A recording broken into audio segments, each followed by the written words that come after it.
we have not had COVID in here for very long. I mean, we've hardly had any cases.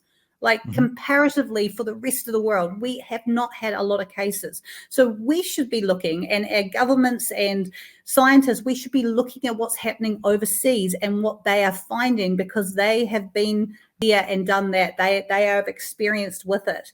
And so, yeah, I just think that we need to be looking a little bit closer at some of the other studies that are coming out. I was going to ask you one other question, and it's not about medical stuff, because you said we're a country that has a very small amount, very little COVID. Why do you think that is?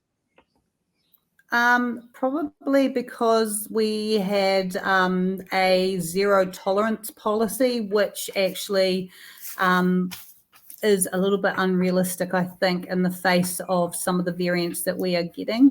But again, we're going into the medical science. No. I don't think we need to go into the medical side, because I think you're right. Because of the zero tolerance. So that means because of the government, we have a very small amount of COVID in the country, because they are the ones who put out the zero tolerance. And obviously under Delta, zero tolerance.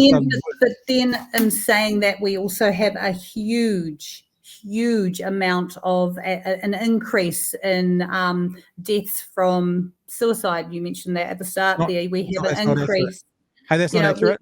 That's absolutely not accurate. Suicide numbers have gone down in the last 12 months. Like the research shows, that Stats New Zealand shows, suicide numbers have gone down. I know that for a fact because I have researched that one, and I think it's really just a dangerous thing to say suicide numbers have gone up when over the last 12 months. I don't have it at the hand, I can get it, but have actually gone down in the last 12 months. Okay. And we I will show you that. I will show you that if you want to challenge that. That's fine. That sounds good.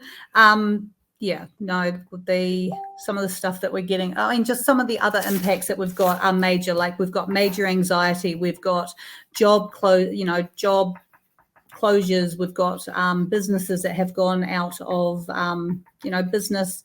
We've got people who are really hurting from this. A lot of people who are very much hurting from the lockdowns. And again, this conversation isn't about the lockdowns. It's the reason of why I'm choosing not to get this particular jab, and I will be probably losing my job on Monday night. So I haven't got I mean, we can get the direct link to Stats New Zealand, but here's the numbers. On the 10th month of this year, New Zealand suicide rate drops for the second consecutive year. Is that enough evidence? I don't know. I think I need to look at some of the stuff that Mike King has been saying, which is quite a different take. I think recently he's been saying there's, I'll have to go back to those articles. Okay.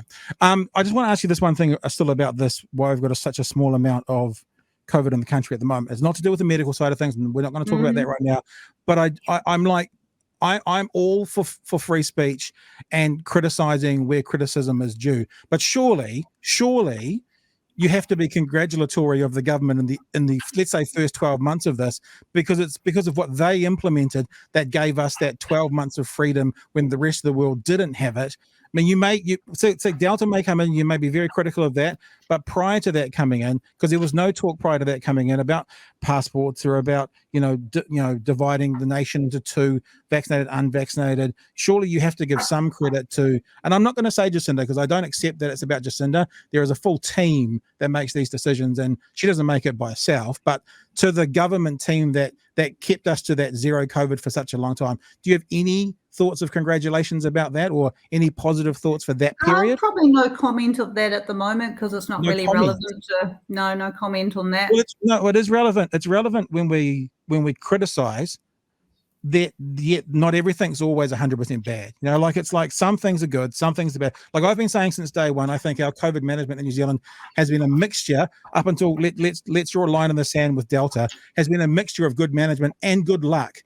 Like we were good luck that we didn't get through the border sooner because we didn't have proper testing and stuff there. So I'm not saying that the government that we have was like perfect in this. There was some good luck there as well, but I still think it's okay to say that because of what they implemented, I mean, the rest of us were able to go to All Blacks test matches or Auckland rugby games or New Zealand cricket because it was out of the country for such a long time. You don't think you've got nothing to say to that?